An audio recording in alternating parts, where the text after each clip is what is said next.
So I lose all the money, like almost 670,000 gone for that whole transaction. So I go to the house. I'm so confused. I don't know what to tell my wife. So we are in the house. I just sitting there with, we had 2 kids. I'm so confused, so worried. But kuna hii kitu inawaambia wewe ni mwanaume. But nothing's being, like when I look at my children, I'm not sure what I will do. Looking at my wife, I'm not sure what I will tell her, because it will sound like it's not a true story. Up to date, we have those people who don't believe it's a true story. So it's just yeah. So so we go through that, and like 1 week goes, second week indoors, I'm just kind of separating myself from people. I don't want to talk to anybody else. I could just hear like a failure. I could see all the things, all things speaking to me. And around 9 p.m. On Tuesday, around 9 p.m., I just feel kind of an anxiety attack. Mwili ni kama inafura. I had no experience with those high blood pressure and all the stuff. So I tried to stand up. I feel like I'm feeling dizzy. I decide just to leave a house slowly, go to the nearest hospital. Thank God it was like 10 minutes walk. Because when I reached at the hospital, my high blood pressure was so high, and they told me, how did you survive? And everybody was confused. I remember, because I didn't know about high blood pressure, so I thought they're just checking me, and everybody's worried. There was a consultation here. And everybody's trying to talk to me. Are you okay? Unaona nini? But I'm not. I didn't know what's happening. Later, I learned my high blood pressure was at around 203, and the low one was around 100 and something. So they were just expecting something to explode, probably the brain or something just explode, a heart attack, or then I stopped breathing, and then I'll be gone.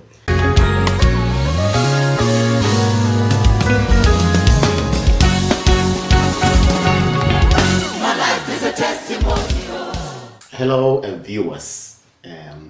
This is CLEOPHAS M. I'm the community director of Friends of Watoto. I'm a father, and I'm so much blessed with a wonderful family. Also a minister of the gospel, and I'm also blessed to be,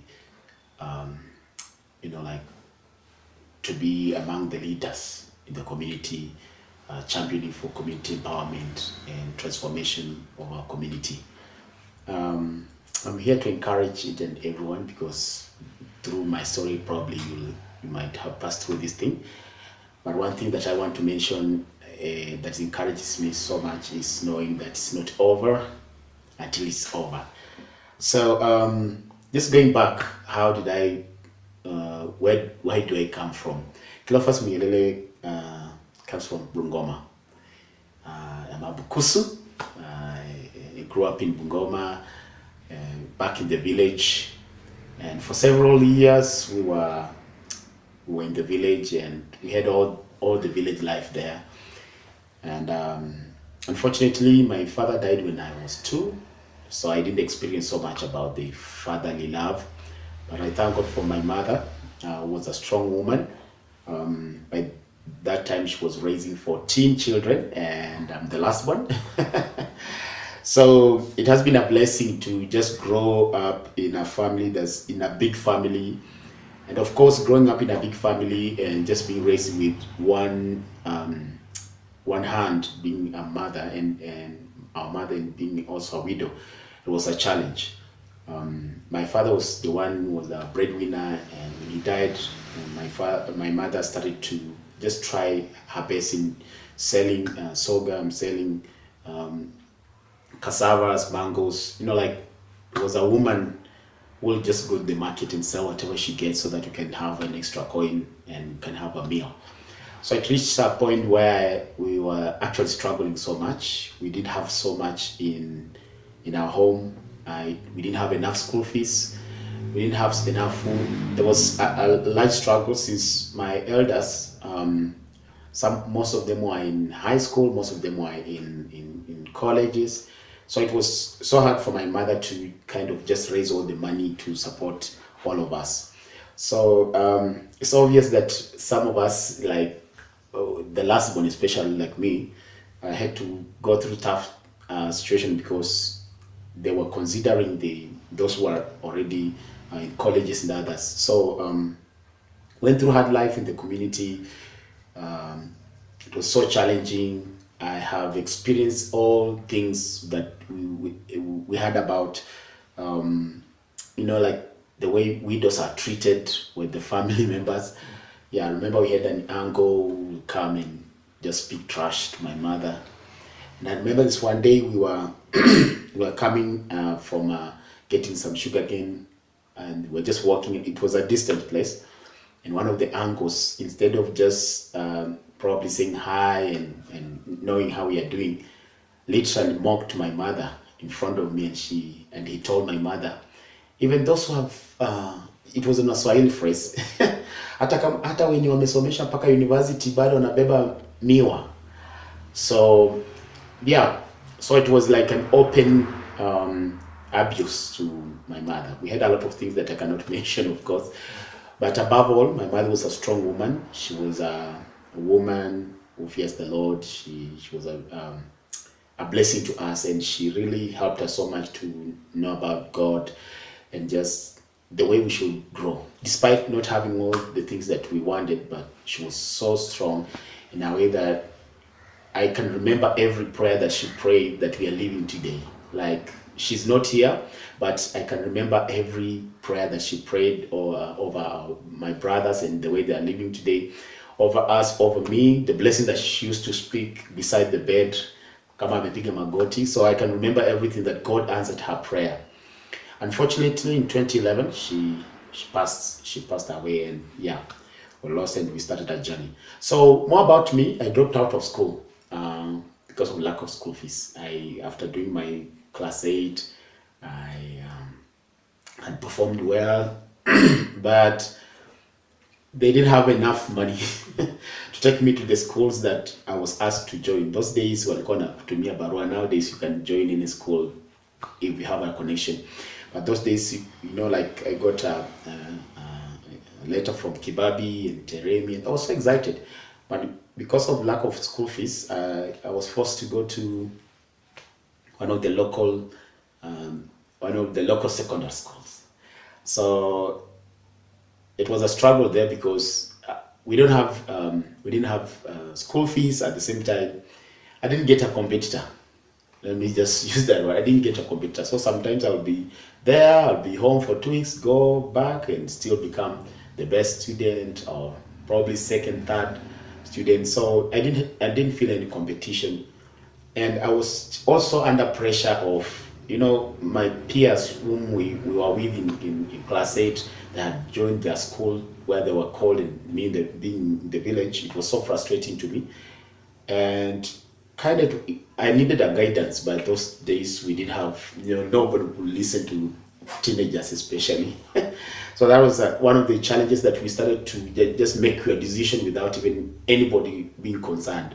In fact, I once raised an issue of I want the school to be changed.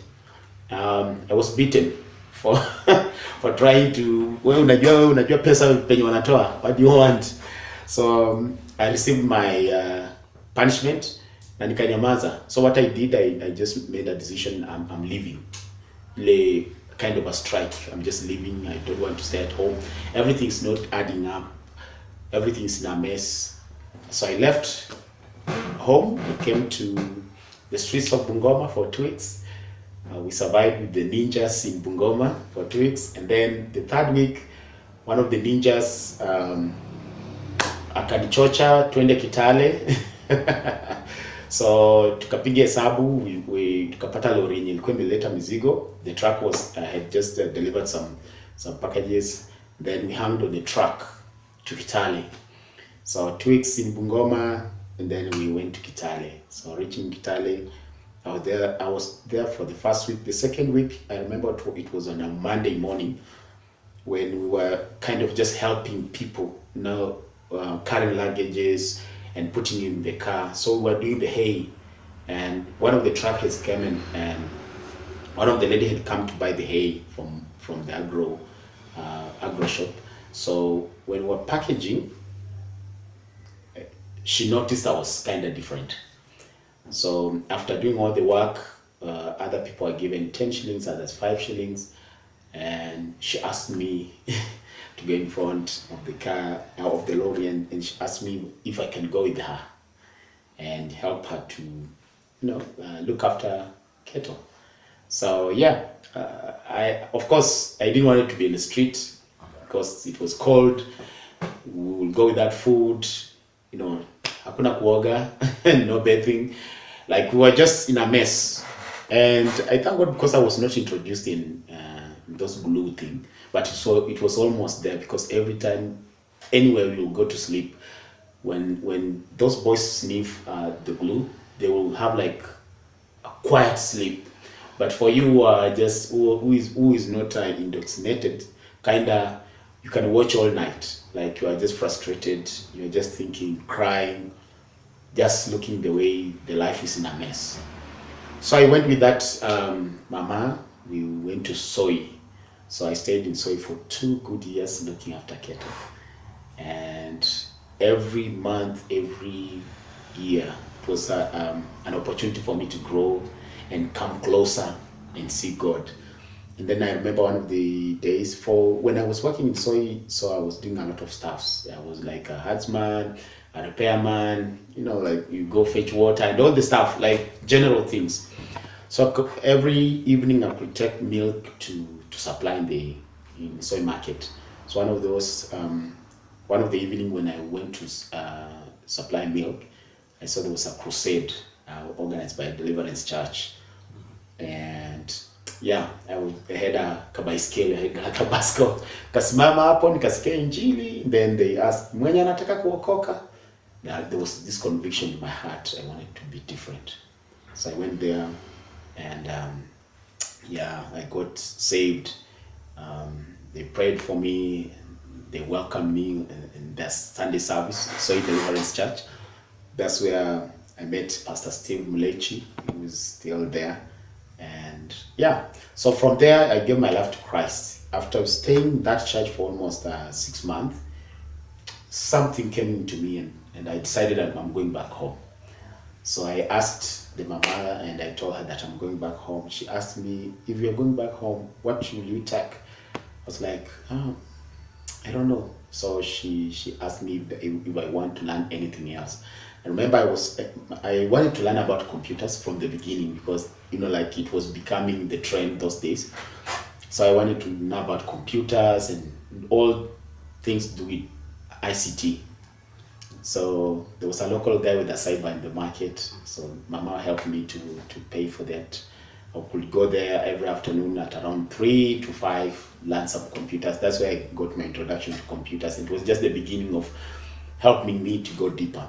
So from there, I went back home. I read there, I met my mom. It was like 2 years of darkness, not knowing where I am. We had no phones those days. Nilikuwa na simu ya jamii, but if you don't have a number, haungefikia mtu. So when I reached home, my mom wrote down the number for my sister and she asked me to go to Nakuru. So I reached Nakuru. We had a brother there and my sister. Everybody was suspicious about my coming in because they knew CLEOPHAS, the solo of those days. So it was like, hatuna kazi huku, why did you come? Like everybody was looking at me like a failure already. And I thank God because my sister welcomed us and my brother was there. He gave me an opportunity and I told my brother he'd started learning computer. So he helped me go to Mauras and I did my computer. And then from there, when I was still doing my computers, and then I attached myself to one of the photocopy agents there. So we were doing photocopies and cyber services stuffs.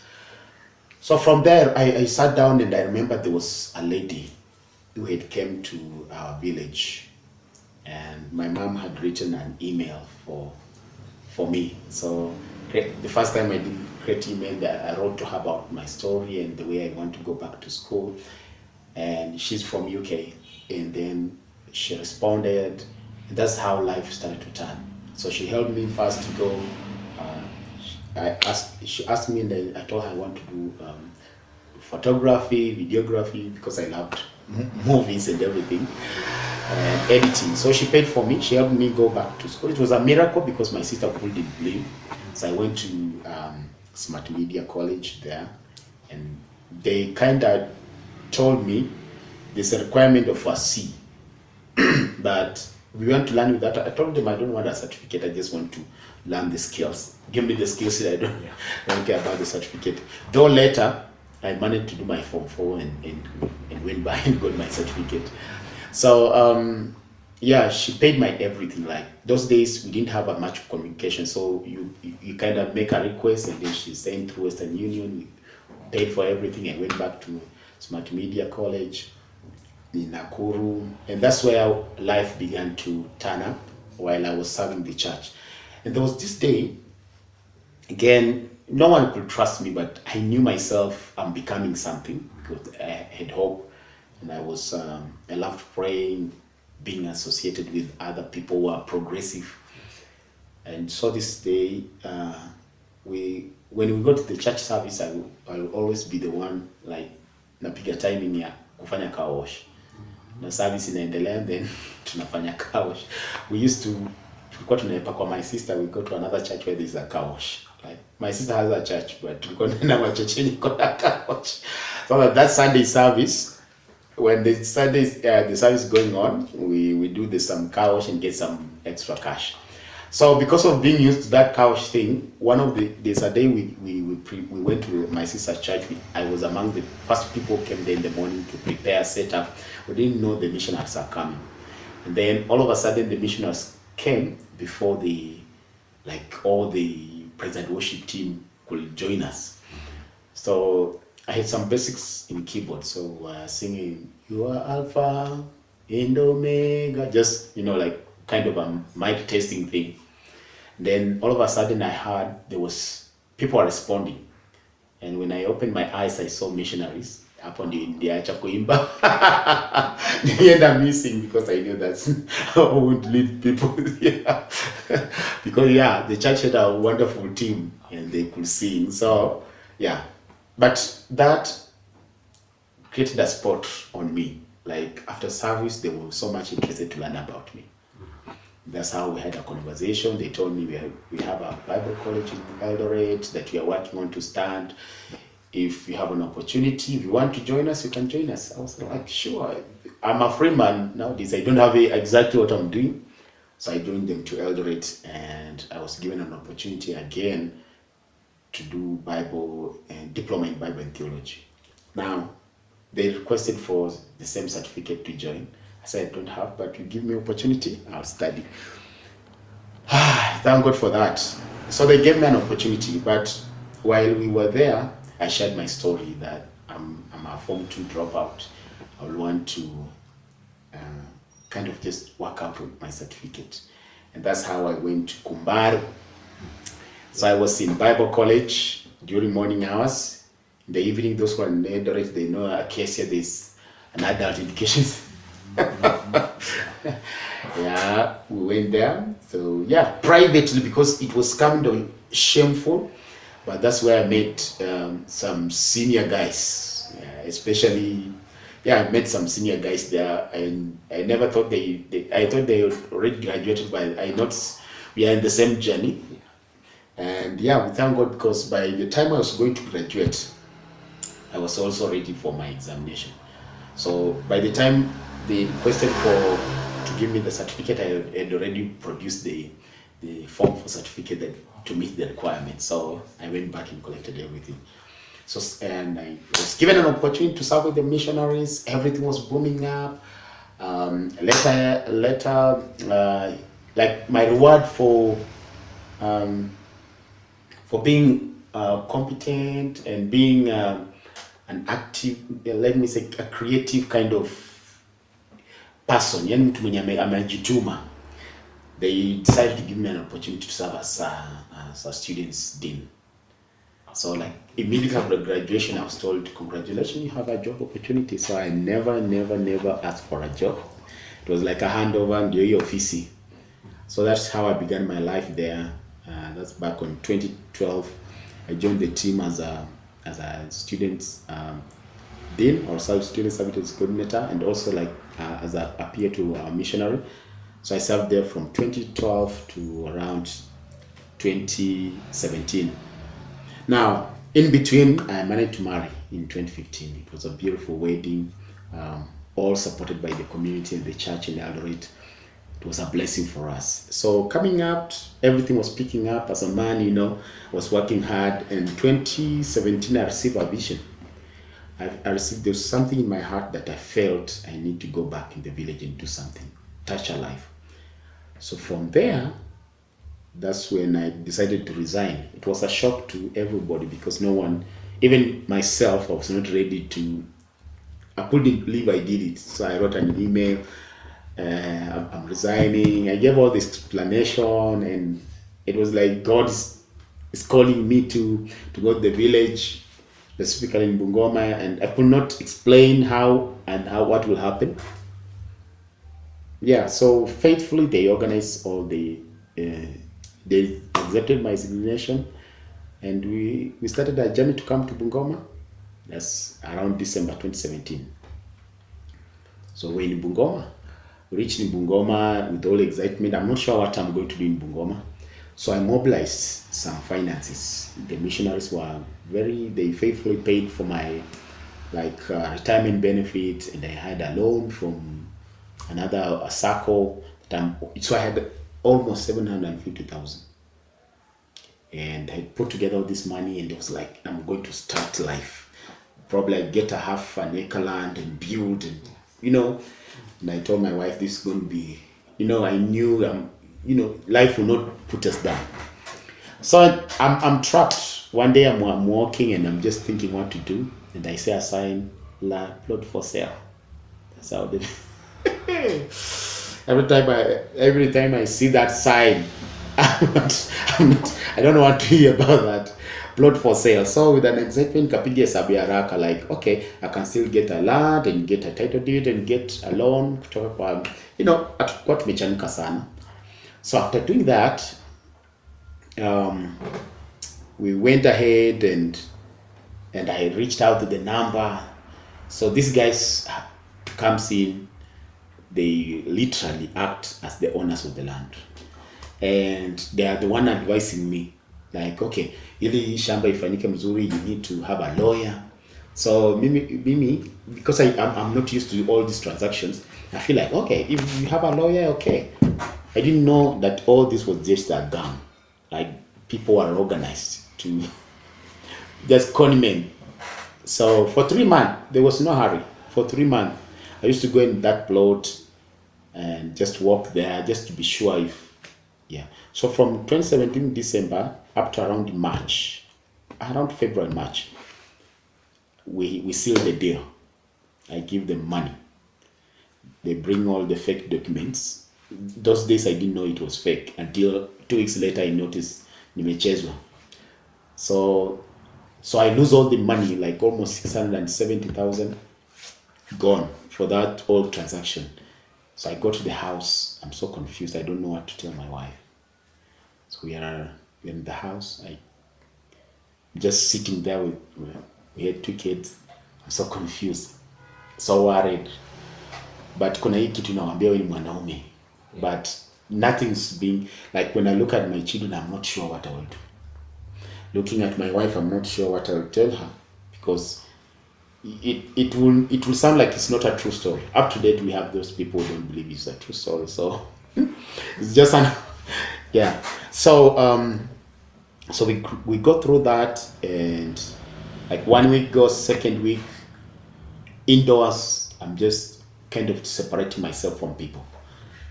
I don't want to talk to anybody else. I could just hear like a failure. I could see all things, all things speaking to me. And around 9 p.m. On Tuesday, around 9 p.m., I just feel kind of an anxiety attack. Mwili ni kama inafura. I had no experience with those high blood pressure and all this stuff. So I tried to stand up. I feel like I'm feeling dizzy. I decided just to leave the house slowly, go to the nearest hospital. Thank God it was like 10 minutes walk. Because when I reached at the hospital, my high blood pressure was so high. And they told me, how did you survive? and everybody was confused. I remember, because I didn't know about high blood pressure, so I thought they're just checking me, and everybody's worried. There was a consultation here, and everybody's trying to talk to me. Are you okay? Unaona nini? But I'm not. I didn't know what's happening. Later, I learned my high blood pressure was at around 203, and the low one was around 100 and something. So they were just expecting something to explode, probably the brain or something just explode, a heart attack, or then I stopped breathing and then I'll be gone. But for me, because innocently I didn't know anything that was happening. They did that.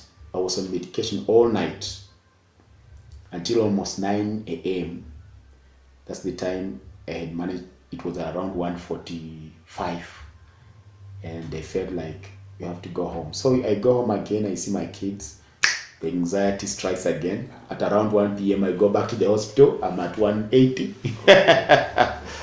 So that's how I started again, going through medication. I don't want to tell anybody what happened, but there's one of the doctors who talked to me, a physician actually, talked to me, and I had to explain to him. There was an encouragement. I can never forget a doctor who prays. I used to go to a doctor and he would pray for me. From Bungoma East, he would pray for me. Yeah, I went for consultation, but he would pray for me. He kept checking on me, and we would chat about things to do with the church and everything. So from there, I'm struggling. Now we have like anxiety disorder. We have blood pressure. Now depression is knocking. I don't have any income, so I'm surviving like for the following 6 months. It was just hell, a confusion after confusion. The drugs are so expensive.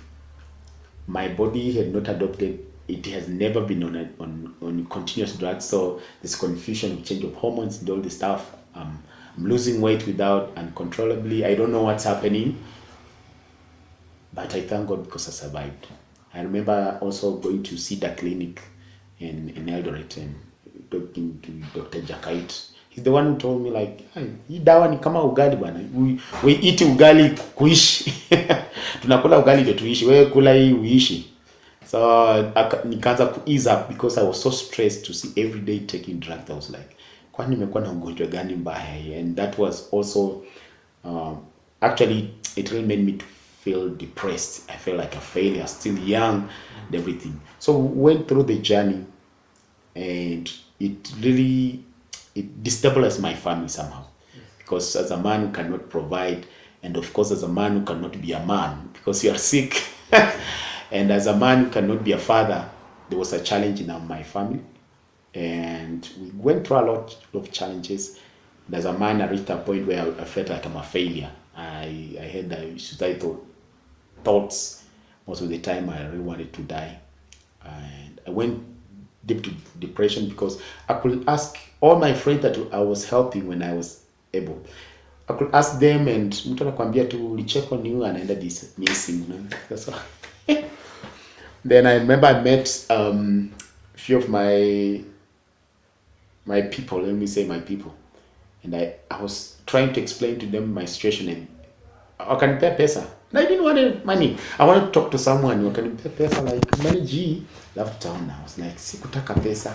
I wanted someone just to talk man to man, and then at least someone to ask me a few things, and I just wanted to like someone who just understand me. Just someone who won't judge me, someone who won't ask me question and that will make me feel like a failure, but someone who just give me an ear. There's a night I left my house and I went to my brother, and we just sat with my brother almost 6 hours until I went there around 8 p.m. until 3 a.m. He was just there with me. He was just boiling water and later napiga to story. So it was like, okay, I could complain whatever I'm complaining. Was like, yeah, life, man, life. So that was a great therapy. I'll never forget that, and I always value him so much because he tried to tell me, go back to your family. I was like, staki kwa nyumba. But the moment I reached in my house, inakani kama boom, hell yote inafunguka. So I went through all this stuff, but we thank God because there's always a turnaround. I was supported once again, and once I explained to some few friends. That time I had lost my friends. Like I had only one friend in Eldoret, that's George, and just few who could just, they're not sure what I'm going through. But that time I had no friends, so I was like back to zero. My family, there's no pure communication. There was conflict everywhere, confusion everywhere. You could feel that you are not loved. You could feel like you are rejected. You could feel like you are a failure. You are not a good father. Everything was a mess, because if you could be asked, kuna season nilikuwa mtoto tu diaper ya mtoto ya 30 bob, I could not afford. As the Bible says, there's hope for the tree that's cut off, because it will sprout again. So we believe that it was a beginning of a new life. And that's the time I sat down and decided I'm going to do something, and at least have a history. Somebody will say this guy started this and died. At least alianza kakitu akakufa. Because I thought I would die in time, because during that time we had a lot of amekufa pressure, sijui heart attack. So I knew I'm just the candidate somewhere, anytime naweza enda. Then I met with a friend who was an evangelist who had just came from Mombasa, and he told me he has a vision to start a church. So I joined him. Tukaamua tuende tupige Injili village, and I remember it was in Easter, on Easter, April 2018, April 7th, where we officially started our church. We called it New Life Celebration Center. Actually, it was just meant to celebrate the new life. It was during Easter, so we were celebrating the risen Christ. And then for me, it was a name that, like talks about me. It's just the new beginnings. New beginnings for my family, new beginnings for my ideas and vision, new beginning for my children, everything. So we started New Life Celebration Center, and miraculously, we started picking up like that, and God has been faithful. And all the way when we were going on, God also opened a way for us to launch a ministry for the children. It's called Friends of Watoto, Kenya. So it had been our whole journey. We was somewhere down there. From the beginning, there was no hope. But I thank God, because the Bible says in Jeremiah 29:11, says, "For I know the plans I have for you."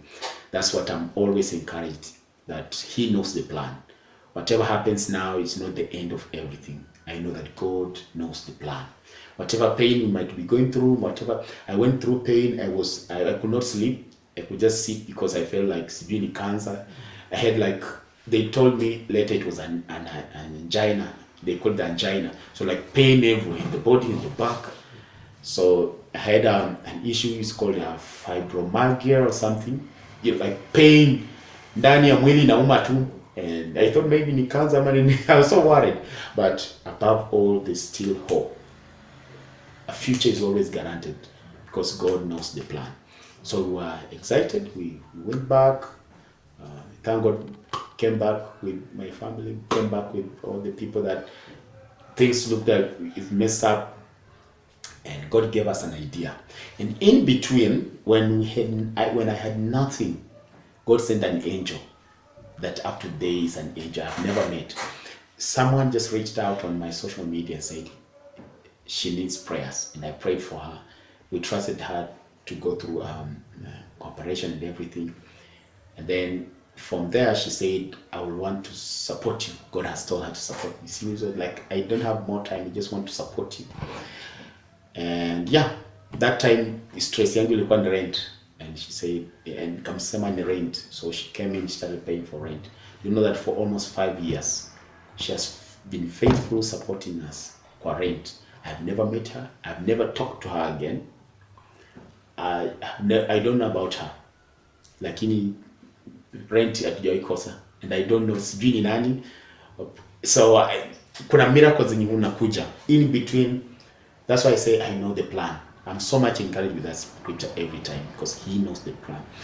And one of the things yenye wanajiencourage nasema kwamba in 2 Peter chapter 5 verse 10, the Bible talks about after we undergo some pain and challenge for a little while, God Himself will come and will revive, will restore, will heal. So that's what I believe, that we are still undergoing restoration season. Unajua kama Mungu mwenyewe anatendea. So it has been a blessed journey, and I want to encourage men out there. Sometimes it may look like we are losing it, but it's not yet done. Let's stay strong and keep dreaming, keep networking, keep keep believing, and keep praying, and keep connected, because it's a blessing for us. It's still a journey, and I know for years to come we're building a legacy. It has been a blessing and a blessing and a blessing, and that's how Friends of Watoto is growing. That's how the ministry is expanding, and we really appreciate so much. So it has been a journey, and it's a blessing to us. Thank you for listening to my story. We'll catch up again.